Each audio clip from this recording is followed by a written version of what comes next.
الذين يبلغون رسالات الله ويخشونه ولا يخشون أحدا إلا الله وكفى بالله حسيبا۔ امام رضا علیہ السلام کی نظر میں ایک اچھا منتظم اور ایک اچھی انتظامیہ جو ہے وہ کیسی ہوتی ہے؟ جو منتظم ہو، ٹھیک ہے، وہ عقل و دانش کے لحاظ سے سب سے آگے ہو، عقل مند ہو، اور جس کو ہم آج کل پروفیشنل کہتے ہیں امام نے، وہ غیر ماہرانہ افراد، یعنی یہ خط لکھا ہے امام نے مامون الرشید کو، اور اس کو بتایا کہ جو آپ کے نظم میں خرابیاں ہیں اس کی کیا وجہ ہے۔ اس کی وجہ یہ ہے کہ آپ نے عقل و دانش سے مبرہ لوگ یعنی جاہلوں کو، سطحی سوچ رکھنے والوں کو اور غیر ماہرانہ افراد کو اقتدار پہ لے کے آیا۔ ان پروفیشنل لوگ، سطحی سوچ رکھنے والے لوگ اور عقل و دانش سے عاری لوگ، ان لوگوں کو جب اقتدار ملتا ہے تو خرابیاں یہاں سے جو ہیں وہ شروع ہو جاتی ہیں امام کے کہنے کے مطابق۔ اسی طریقے سے امام کہتے ہیں کہ جو انتظام ہے اس میں سماجی انصاف یعنی عدل و انصاف کے ساتھ معاشی مسائل کا حل، معاشی مسائل کا حل ہر ادارے میں، اس میں تو دینی ہو یا دنیاوی اداروں، سب میں، ہم دنیاوی اداروں کو الگ ڈیوٹیاں دے دی ہم نے، دینی کو الگ، اس میں معاشی مسائل کا حل، معاش کو بہتر کرنے کا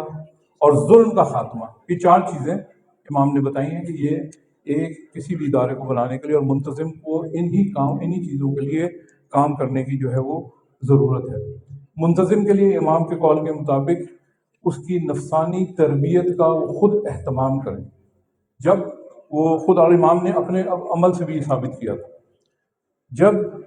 انسان منتظم نہیں ہوتا، البتہ میں نے آپ سے جیسا عرض کیا کسی نہ کسی سطح پر ہر آدمی ہے، لیکن جیسے جیسے اس کی ذمہ داریاں بڑھتی جاتی ہیں اس کو اپنی نفسانی تربیت کا اہتمام کرنا چاہیے۔ اہتمام کا مطلب ہے اس کے لیے وقت نکالنا چاہیے۔ وہ یہ نہ سوچے کہ میں اب ایک منزل پر پہنچ گیا ہوں، ختم ہے۔ جتنی بڑی آپ کی منزل ہوگی اتنی ہی زیادہ آپ کو محنت کرنی پڑے گی، جتنی بڑی ذمہ داری ہوگی اسی حساب سے آپ کو اپنے آپ کو درست کرنا ہوگا۔ یعنی اس کا مطلب یہ ہے کہ اپنی جو خرابیاں ہیں، خامیاں ہیں، اس کی نشاندہی کریں، خود اپنے نفس کا احتساب کریں، خرابیاں، نشانیاں ان کو دیکھیں اور اس کو دور کرنے کا اہتمام کریں۔ ایک حدیث ابراہیم ابن عباس سے نقل ہوئی ہے امام کے بارے میں کہ وہ فرماتے ہیں کہ امام نے کبھی بھی اپنی زندگی میں کوئی ایک ایسا لفظ نہیں بولا جس سے دوسرے کو تکلیف پہنچتی ہو۔ یہ ہے سیرت معصوم، کبھی بھی ایسا لفظ نہیں بولا، یعنی چاہے ان کا ماتحت بندہ ہو، ان کے انڈر کام کرنے والا ہو یا ان کا ساتھی ہو، کبھی تکلیف دینے والا لفظ نہیں بولا، کسی کی کبھی بات نہیں کاٹی۔ اب یہ دیکھیں چھوٹی چھوٹی باتیں ہیں لیکن یہ ایک منتظم کے لیے بہت ضروری ہے۔ بندے بات کر رہے ہیں، آپ منتظم ہیں، پوری بات سنیں، بات کو کاٹیں نہیں، کبھی کسی کی بات نہیں کاٹی، ہمیشہ لوگوں کی مدد کی ہے۔ ایک منتظم کے لازمی ہے کہ لوگوں کی مدد کرے، خصوصاً یہ حدیث کا پارٹ ہے اس کا، ابراہیم ابن باسل جو وہ ہے، اپنے دربانوں اور جو آپ گارڈز کہہ لیں، گارڈز کی مدد کرے، جو آپ کے قریب لوگ رہتے ہیں، آپ کے عملے کے لوگ ہیں، ان کی مدد خصوصی طور پر اس کا ذکر ہے اس کے اندر۔